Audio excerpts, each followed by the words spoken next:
Paymium, le premier partenaire français pour investir dans les cryptos en toute sécurité, présente Sud Radio, les incontournables de la crypto-monnaie. Thomas Binet.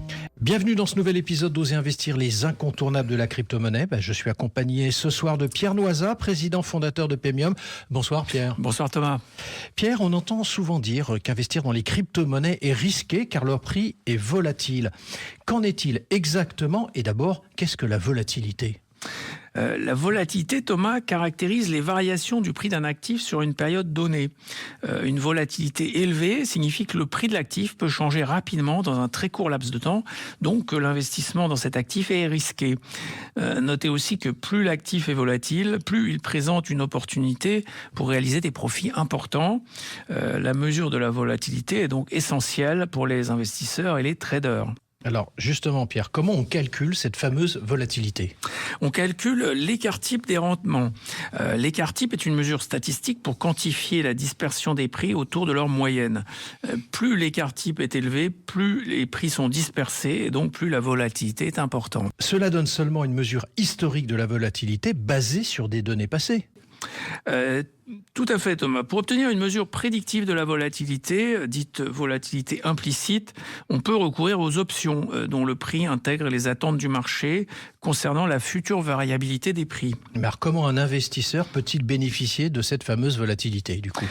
Alors il faut comprendre que la volatilité, c'est-à-dire le risque associé à un actif financier, ne doit pas déterminer si oui ou non on doit investir dans cet actif, mais seulement combien on doit investir dans cet actif. Comment ça ? Qu'est-ce que vous voulez dire par là Pierre ? Le niveau de risque en lui-même n'est pas pertinent pour décider d'investir ou non. Par exemple, 1 million d'euros placé sur un actif avec une volatilité de 10%, c'est beaucoup plus risqué que 1 000 euros sur un actif affichant une volatilité de 100%. Je cite Yves Chouet-Fati, patron de Tobam, un des principaux asset managers français.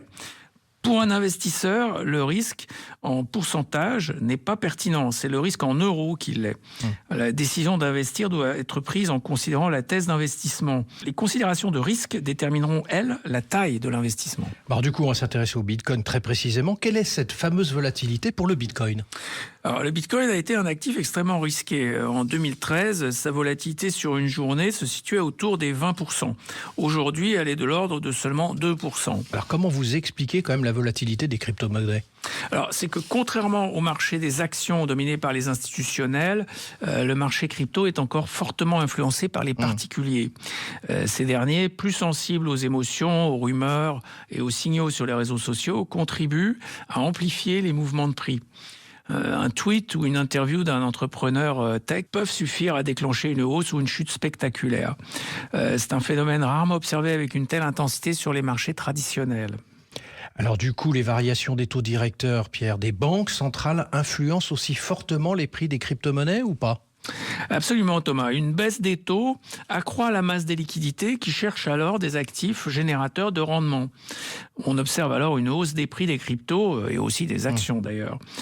Symétriquement, une hausse des taux provoque une baisse des liquidités et des prix des cryptos. En effet, dans ce cas, les gros investisseurs sont souvent contraints de vendre des actifs liquides et les crypto-monnaies se trouvent être parmi les actifs les plus liquides qui soient. Mais alors comment se compare la volatilité de Bitcoin par rapport aux altcoins ? Bitcoin tend à être moins volatile car la capitalisation et les volumes d'échange sont beaucoup plus élevés que sur les autres crypto-monnaies.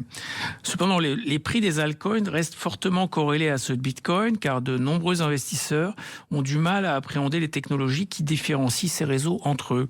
Ils préfèrent diversifier leur portefeuille crypto et contribuent ainsi à gonfler artificiellement la volatilité de Bitcoin. Alors pour conclure, Pierre, comment les investisseurs peuvent-ils gérer au mieux la volatilité ?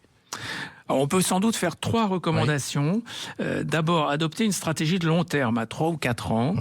Ensuite, utiliser ce qu'on appelle le DCA, Dollar Cost Averaging en anglais, c'est-à-dire investir chaque mois une somme fixe pour lisser le prix d'entrée et éviter les décisions émotionnelles.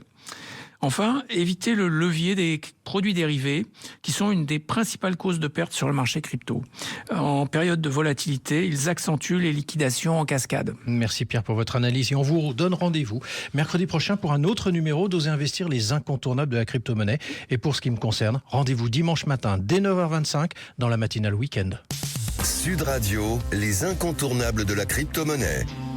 Thomas Binet. Avec Pemium, le premier partenaire français pour investir dans les cryptos en toute sécurité.